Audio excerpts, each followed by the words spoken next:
Hai kawan gizi, ketemu lagi bareng aku Sheila Oktarina. Dan dimana kalau kita ngomongin soal gizi, wow, makanan bergizi ini pondasi penting bagi kesehatan kita. Tapi tahu nggak sih kalau perilaku makan justru memegang peran yang sama besarnya. Nah, nggak cukup cuma menyediakan makanan bergizi, tapi bagaimana masyarakat ini bisa paham, memilih, dan mengkonsumsi dengan baik dan benar. Dan itulah yang menjadi tantangan besar yang dihadapi Indonesia saat ini. Tentunya saya tidak sendiri, bersama dengan narasumber kita hari ini, kita akan bahas dari piring ke perilaku, menguatkan gizi masyarakat untuk generasi sehat Indonesia. Ada Bu Digna Niken, PMPH PhD. Halo Mbak Digna. Selamat sore Mbak Sheila. Apa kabar? Baik, terima kasih. Mbak Sheila, bagaimana kabarnya? Baik juga, sehat juga ya. Kalau kita ngomongin si gizi itu kan harus sehat gitu. Sehat dan bergizi ya? Oh iya, harus. Oke, kita akan mencari tahu dan juga beliau akan membantu kita memahami bagaimana program MBG tidak hanya soal memberi makan, tapi juga menumbuhkan perilaku makan yang sehat dan berkelanjutan di masyarakat. Oke, selama ini nih Mbak Digna, pembahasan gizi kan pasti yang di-highlight itu adalah jenis makanannya, apa yang dikonsumsi. Nah, padahal ada faktor penting yaitu perilaku masyarakat bagaimana dalam mengkonsumsi makanan itu sendiri gitu kan. Selama ini kita sering bicara soal gizi, bahan-bahannya apa, berapa takarannya, tapi kalau sisi perilaku masyarakat jarang nih dibahas. Tapi menurut Mbak Digna, apa akar utama persoalan gizi di Indonesia sekarang ini? Kurang pangan bergizi kah? Atau perilaku makan yang kurang juga? Oke, terima kasih. Ini pertanyaan yang sangat menarik dan sebetulnya sangat kompleks untuk dibahas. Kalau kurang makan bergizi saja, itu memang dari sisi yang penyedia makanannya, memang betul kita masih kurang. Dari segi jumlah produksi yang kita miliki, stoknya, itu belum merata di seluruh Indonesia. Begitu ya. Ada daerah-daerah yang surplus pangannya, ada daerah-daerah yang memang mengalami kesulitan untuk menyediakan makanan yang cukup. Kalau dari segi perilaku, nah kalau tadi penyedia ini kan penggunanya. Kita menyadari bahwa perilaku makan itu tidak terbentuk dalam semalam saja atau bahkan setahun 2 tahun ya. Ada anak kecil itu, adik-adik kita balita itu sedang mengalami istilahnya pembentukan perilaku makan di masa-masa awal kehidupan. Dan biasanya kalau anak-anak mau tidak mau yang menjadi penentunya adalah lingkungan utamanya dulu, di keluarga dulu, gitu. Iya. Dan itu kadang agak tricky juga karena konsep keluarga sekarang agak berbeda ya dengan keluarga yang dulu, begitu. Kalau keluarga sekarang itu masih makin banyak faktor dari luar rumah yang mempengaruhi, begitu. Banyak info yang dilihat dari medsos, betul. Dan kadang juga anak-anak yang tadinya di dalam rumah saja, dia mulai main dengan teman-temannya. Kan dia mulai kenalan begitu ya. Jadi prosesnya bertahap pembentukan perilaku itu. Nah, kalau perilaku makan orang dewasa sendiri pun itu tidak tiba-tiba langsung demikian, kecuali ada kejadian-kejadian yang istilahnya cukup shocking begitu ya. Maka mungkin perilaku akan berubah. Tapi kalau tidak, nah itu benar-benar istilahnya apa ya? Transisinya itu dari kecil tadi sampai dia terbentuk perilaku makan di usia dewasa. Dan makin kita dewasa, makin banyak sekali faktor dari luar yang berinteraksi dengan faktor internal kita. Begitu kurang lebihnya. Jadi kalau kita melihat masalah gizi apakah dipengaruhi kurangnya makanan yang katakanlah seimbang dengan apakah dipengaruhi perilaku, jawabannya dua-duanya. Dua-duanya ikut berperan serta. Yeah. Hanya sekarang kalau boleh saya menambahkan, kadang makanan berkelimpahan pun itu juga orang-orang belum memiliki perilaku yang pas untuk bisa memanfaatkan kelimpahan itu tadi kan. Jadi bisa jadi makanannya berlebih, tapi orangnya belum bisa memilih dengan tepat. Nah itu kan juga salah satu jadinya malah juga. Over ya. Betul. Makanan yang dimakan ya. Tapi makanan enak itu memang yang berlebih-lebih. Iya kan? Dua-duanya, baik kurang makanan maupun lebih makanan, itu memerlukan perilaku yang bisa menyaring. Menyaring dan istilahnya menentukan mana yang tepat sesuai dengan usianya. Begitu. Oke. Mbak, ini ada sudut pandang yang berpikir begitu ya, asal kenyang udah cukup. Tapi dari sudut pandang gizi kesehatan masyarakat, seberapa besar sih dampak pola pikir seperti ini terhadap kualitas sumber daya manusia kita ke depan? Oke. Kalau kenyang itu asumsinya adalah oke, perutnya udah penuh gitu ya. Paling yang terjadi adalah energinya ada, ya kan, tenaganya cukup kuat begitu ya. Tetapi yang kita lihat tidak hanya kuantitasnya saja, tenaganya tadi, tapi apakah memang zat gizi yang dimasukkan itu benar-benar membangun tubuh kita atau tidak. Nah, seringkali kalau kenyang itu biasanya yang masuk kebanyakan dari karbohidrat. Sedangkan untuk membangun sel-sel tubuh kita, termasuk kecerdasan, begitu ya, itu banyak potensi yang kita manfaatkan dari protein. Belum nanti vitamin, mineral, begitu ya. Nah, itu nggak bisa dipenuhi kalau hanya asal kenyang saja. Tapi perlu makan makanan yang seimbang, yang bervariasi, begitu ya. Jenisnya macam-macam, dan juga pada saat yang sama jumlahnya cukup, gitu. Kurang lebihnya begitu. Oke. Nah, kalau kita lihat secara garis besar begitu ya, di data nasional nih kita masih menghadapi yang namanya stunting dan juga anemia. Tantangan terbesar dalam mengubah pengetahuan gizi masyarakat menjadi perilaku makan sehat yang konsisten, biar ya tidak terjadi stunting lagi, kemudian anemia. Itu gimana mengedukasinya? Wah, ini menjawabnya penuh tantangan juga. Tantangan ini. juga jadinya ya. Jadi kalau mengedukasi masyarakat itu sebetulnya perlu menggunakan contoh atau model begitu ya, yang realistis dan bisa dicapai targetnya dengan jelas. Seringkali kalau kita berhubungan dengan masyarakat dan menggunakan katakanlah contoh-contoh yang terlalu mengawang-awang, masyarakat menjadi apa iya begitu kan. Tapi kalau targetnya realistis, seperti kita menaikkan atau menurunkan berat badan, itu kan kita punya target realistis dulu, tidak terlalu tinggi penurunannya ataupun ya nggak jelek banget begitu ya. Nah, begitu juga dengan perilaku masyarakat tadi, kita set target yang realistis dulu, kita beri contoh dulu modelnya seperti apa, dan kemudian kita berikan programnya pelan-pelan, begitu. Kalau kita langsung misalnya seperti mendadak harus begini harus begitu, saya rasa masyarakat juga tidak senang ya kalau kita haruskan. Tapi kita tunjukkan sebetulnya perlunya demikian. Harus dan perlu itu dua kata yang berbeda efeknya. Kalau harus itu mewajibkan, tapi kalau memaksa perlu, kesannya ya. betul. Okay. Kalau perlu itu menunjukkan dulu ke masyarakat mengapa Anda perlu melakukan ini. Yes. Untuk Anda sendiri, begitu. Oke, baik. Jadi kalau misalnya merasa tidak perlu, ya udah silakan gitu. Tapi nanti ini perlu. Konsekuensinya, iya, gitu konsekuensinya kan? tanggung penumpang, gitu. Dan tadi kalau tidak salah Mbak Sila menunjukkan ada stunting anemia. Kalau boleh saya menambahkan, ada obesitas juga. Ah, iya. Nah, sekarang angka obesitas kita di tingkat nasional itu naik dari tahun ke tahun. Dan itu tidak hanya pada orang dewasa, tapi pada anak juga. Nah, oleh karena itu sebetulnya edukasi melalui program makan bergizi ini itu sangat penting. Tidak hanya melihat gizi kurang, stunting, wasting, underweight begitu ya, tapi juga yang gizi lebih tadi. Kan menu yang dirancang itu menu gizi seimbang. Jadi bisa mencoba untuk mengendalikan kasus obesitas. Oke, betul sekali. Tapi ini out of topic ya. Kalau ngomongin obesitas, kita lihat anak kecil yang mungkin gemuk, gemoy, lucu, itu kayaknya itu harapan dan dambaan semua orang tua gitu melihat daripada anaknya, aduh kurus ini, apalagi suka nimbang gitu kan, BB-nya naik nggak ya di garis hijau nggak ya. Jadi kalau memang anaknya lagi doyan makan, gemuk ya udah, yang penting sehat. Berarti itu seperti apa? Nah, memang ada semacam miskonsepsi gitu ya di dalam masyarakat kita bahwa kalau anak yang gemuk itu pasti sehat dan membahagiakan. Nah, lucu gitu kan ya.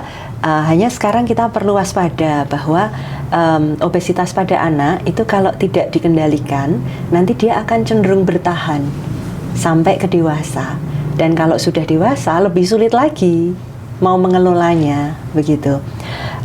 Kalau anak-anak obesitas mungkin terapinya memang tidak mengurangi makanannya, tidak, tapi istilahnya apa ya, mengembalikan pola aktivitasnya, didukung untuk dia bisa hidup dengan baik begitu ya, tidak dikurangi, tidak, karena memang anak sudah ada kebutuhannya sendiri ya, gitu. Hanya ya pelan-pelan kita perlu mengedukasi masyarakat bahwa gemuk itu belum tentu sehat, gitu. Oke, baik. Benar tuh ya. Yang penting sehat ya intinya. Nah, dari kacamata gizi kesehatan masyarakat ini, Mbak, bagaimana seharusnya program MBG ini dilihat benar-benar menjadi intervensi gizi yang berdampak jangka panjang, bukan cuman kayak dianggap sebagai sekedar pembagian makanan doang gitu. Oke. Yang pertama, program MBG ini jelas membantu pada anak-anak yang memang membutuhkan dan kesulitan untuk memenuhi makannya sendiri di rumah. Itu yang pertama perlu kita apresiasi. Oke. Kemudian yang kedua, supaya target jangka panjangnya itu tercipta, maka unsur keberlanjutan itu perlu kita tekankan. Nah, keberlanjutan itu ada dua. Satu, disuplai oleh pemerintah melalui MBG tentu saja.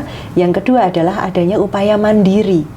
Mandiri dari keluarga itu, mandiri dari masyarakat, mandiri dari sekolah, ataupun mungkin melalui banyak program yang lain di luar sana. Gitu. Kalau itu mau dilihat jangka panjangnya, maka upayanya tidak boleh terputus. Jangan sampai ini hanya sekitar setahun, 2 tahun, 3 tahun, 5 tahun begitu ya, tapi lebih panjang lagi.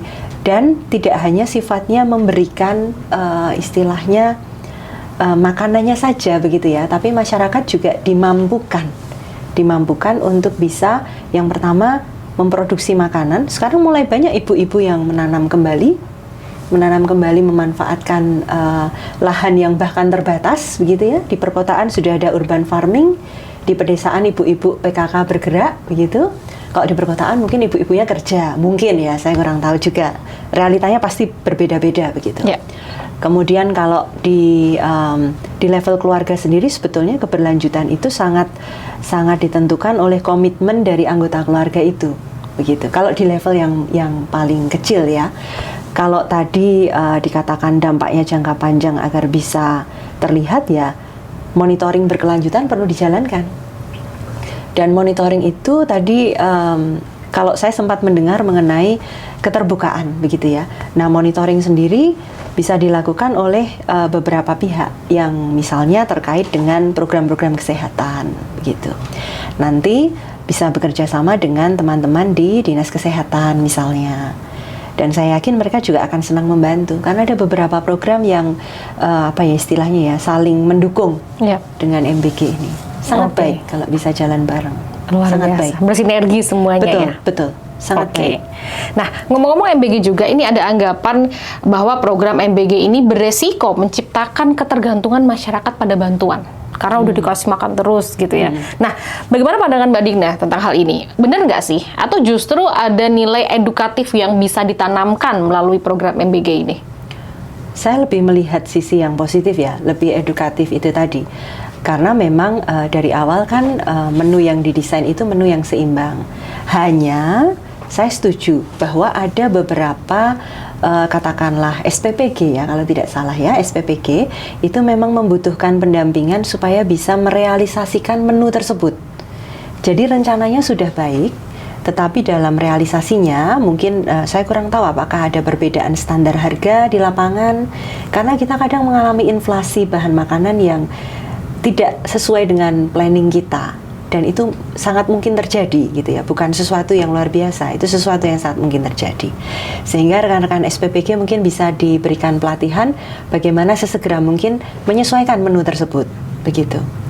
Kemudian kalau tadi Mbak Sheila menanyakan tentang bagaimana mengurangi ketergantungan, nah saya melihat MBG ini kan diberikan 5 hari kalau tidak salah ya, dalam seminggu ya. Selama sekolah ya. Iya, gitu ya. Nah, bagaimana sebetulnya kalau tidak usah 5 hari?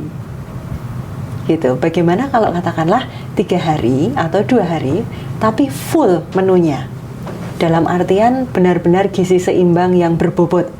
Sementara hari yang lain itu digunakan sebagai edukasi untuk melatih kemandirian. Caranya adalah anak tersebut diminta untuk membawa bekal dari rumah yang dimasak secara mandiri oleh orang di rumah.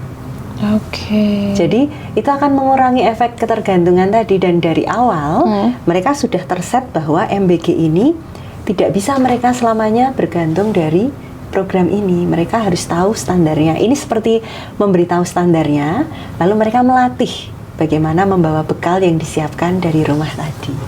Iya, gitu. iya. Itu hanya masukan saya. Masukan ya, oke, saran. Begitu. Baik. Nah, di konteks lapangan, bagaimana kita juga bisa memastikan kalau menu MBG nggak cuma memenuhi standar gizi doang, tapi juga bisa diterima anak-anak secara sosial dan budaya, terutama di daerah dengan kebiasaan makannya yang macam-macam ya, beraneka ragam begitu. Oke. Saya pernah ini, saya tanya sendiri ke beberapa anak-anak gitu ya. Kalian makan nasi box, rasanya gimana? Gitu. Enak makan soto, Tante. Nah, ini anak-anak sendiri yang ngomong. Enak makan soto, begitu. Jadi sebetulnya yang kita bayangkan, MBG itu kan nasi yang dikemas dalam bentuk box dengan menu yang seimbang, begitu ya.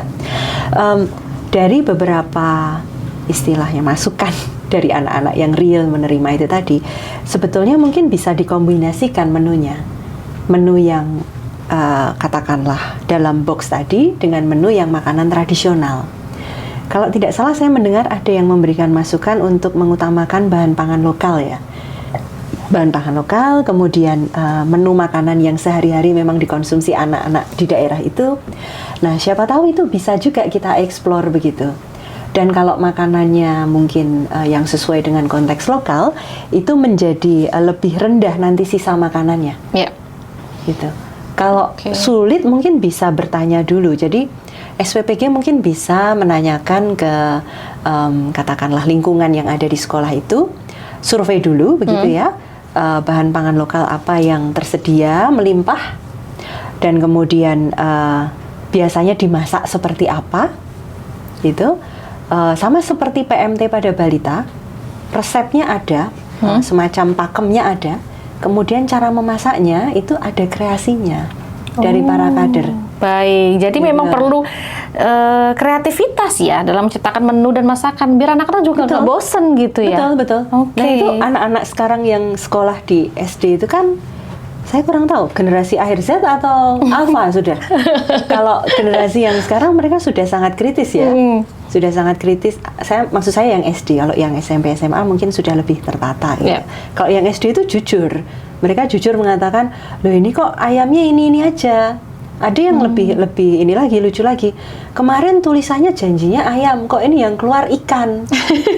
Nah, jadinya istilahnya apa ya? Anak-anak itu memang bisa menilai dan sebetulnya pada saat yang sama itu kesempatan kita untuk istilahnya mengedukasi ke mereka langsung. Jadi kalau selama ini kita mohon maaf, ada yang mengunderestimate anak-anak begitu ya. Kalau saya kurang setuju, anak-anak itu justru bisa kita ajak langsung untuk bisa istilahnya bahkan latihan untuk membawi makanan itu apakah masih fresh atau tidak. Anak-anak sudah bisa itu, Mbak Sela. Nah, Mbak Digna, di masyarakat rata-rata ya, aku nggak bilang masyarakat kita, tapi masyarakat di sana mungkin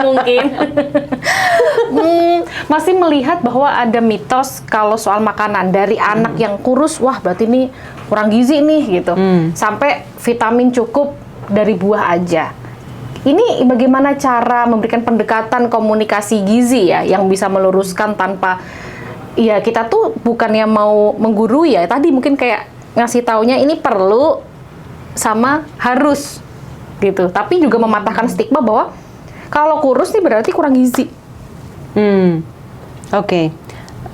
Yang pertama, masyarakat kita itu sebetulnya mereka itu mungkin tahu, tetapi mereka belum memiliki daya untuk berubah. Sudah perilakunya tahu, ya berarti ya, tapi belum punya daya untuk berubah, dan itu penyebabnya banyak gitu ya. Tapi kalau memang ada yang belum tahu, nah itu kita sebagai kalau saya sebagai tenaga kesehatan salah satunya itu wajib untuk paling tidak berbagi gitu ya. Nah seringkali berbagi itu caranya tricky ya kalau nggak hati-hati, karena masyarakat tentu saja tidak akan mau menerima kalau cara kita memberikan edukasi itu tidak sesuai dengan apa yang biasa mereka alami gitu. Kalau nggak relate gitu maksudnya. Betul, kalau nggak relate dalam bahasa sekarang, kalau nggak relate ya nggak akan mau lah mereka ya gitu. Di perkotaan biasanya kita menggunakan pendekatan ya oke lah media sosial begitu ya. Kalau di pedesaan masih kita bisa meminta tolong ibu-ibu kader, ibu-ibu PKK begitu ya. Dan kadang kita melupakan bapak-bapaknya. Ya enggak, kita lupa kan kalau bapak-bapak itu sebetulnya adalah semacam agen of change juga. Oke. Asal kita minta tolongnya dengan tepat, gitu. Dan tidak jarang anak-anak kecil itu ketika kesulitan makan, kalau yang memberi makan bapaknya, dia mau. Iya, itu kenapa ya? Banyak juga konten yang mengatakan seperti itu. Iya. Nah, cara untuk melibatkan bapak-bapak itu tadi mungkin tentu saja kita bisa minta tolong ibunya dulu gitu kan ya, atau bisa jadi juga kita menargetkan bapak-bapak itu dalam suatu katakanlah edukasi gizi begitu, bisa karena ya bagaimanapun kalau kita tempatkan semua tanggung jawab di pundak ibu pasti ibu keberatan kan ya, tugasnya sudah banyak sekali di rumah. Nah sekarang saatnya kita lebih banyak menghadirkan peran ayah di Indonesia. Begitu, itu saya rasa menjadi salah satu terobosan. Yes. Dan di negara yang istilahnya sudah mulai melakukan itu, ayahnya lebih hadir. Nah itu sepertinya kesejahteraan keluarganya juga meningkat. Sejahtera itu bukan hanya masalah materi saja, tapi kan masalah bahagia anaknya, bahagia ibunya, begitu ya. Saya rasa itu bisa menjadi salah satu terobosan di tempat kita. Oke, jadi nggak ada lagi tuh istilah kata fatherless. Ya. Kalau anak sekarang kan begitu bahasanya ya. Oke. Betul. Fenomena fatherless, aduh. Dan komunikasi gizi itu tidak hanya satu arah sebetulnya. Oke. Tapi kita juga mendengarkan masyarakat itu keluhannya seperti apa, begitu. Baru kemudian kita menyesuaikan katakanlah intervensi kita. Gitu ya. Kalau di masyarakat bisa jadi bapak-bapak, ibu-ibu yang di puskesmas melalui bukader itu sebetulnya sudah mendapatkan masukan-masukan begitu ya dari masyarakat. Sudah dapat beliau-beliau. Tinggal nanti bagaimana menyelaraskan program-program itu. Dan kadang Mbak Sila, programnya sudah baik. Iya. Programnya sudah bagus sekali. Yang menjadi kuncinya adalah bagaimana mendeliver atau memberikan, melaksanakan program tersebut. Pendekatannya itu bagaimana? Kuncinya dari pendekatannya. Bukan di katakanlah muluk-muluknya program itu bukan, tapi pendekatannya bagaimana. Biar akhirnya melihat masyarakat ini bisa belongs juga ya dengan program yang memang sudah ada dan bagus sekali juga untuk masyarakat kan. Betul.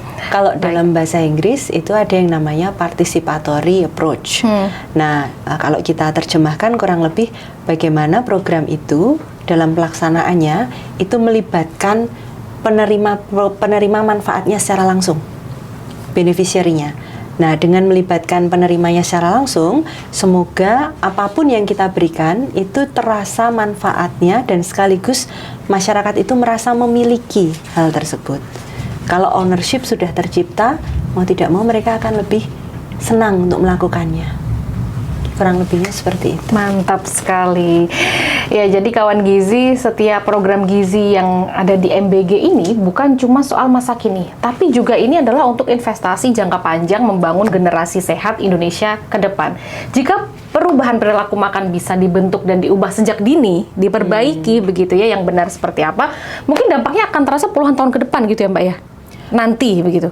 Kita harapkan demikian, tapi sebetulnya nggak usah puluhan tahun. Kalau anak-anak mereka sudah bisa mengelola makanannya, ibunya juga nggak usah kesulitan kan, ayahnya juga nggak kesulitan. Yes. Dan kalau dia beranjak remaja, dewasa, bahkan nanti kalau dia menikah atau mungkin punya putra-putri, nah harapannya dia masih ingat, oh makanan yang seimbang itu seperti apa, gitu.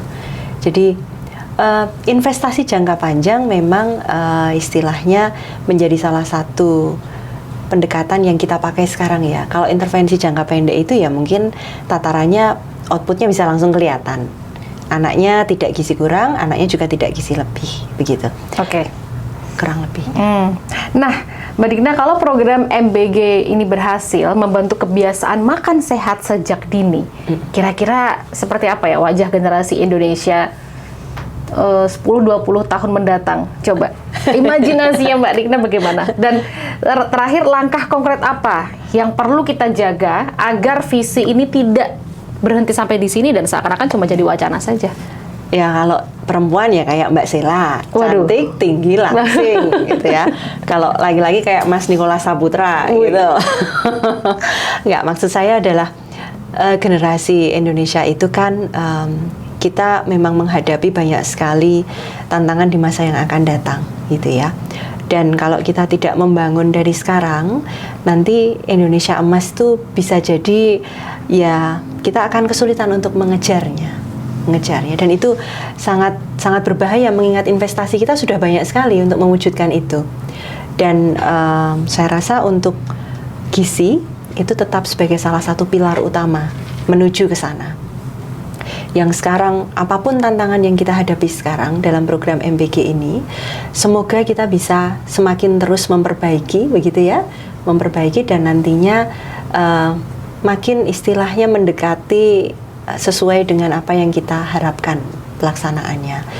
Dan kalau generasi kita baik ya semoga anak-anak kita sehat, masa depan mereka baik, mereka menjadi membangun bangsa yang mandiri begitu ya, dan punya bangsa yang punya kepribadian Indonesia. Kita tidak perlu mencontoh bagaimana negara lain harus begini harus begitu, tidak. Kita bukan mencontoh ya, kita harus sama gitu tidak. Tapi kalau kita mengambil hal yang baik kemudian kita adopsikan ke Indonesia, nah itu saya rasa lebih cocok gitu. Karena kita sendiri sudah punya banyak loh di sini. Kalau orang berpikir salad itu sehat, lah apakah pecel itu nggak sehat? Betul, kita udah punya ya. Itu nggak sehat. Local pride ya itu ya. Local pride kan, gitu.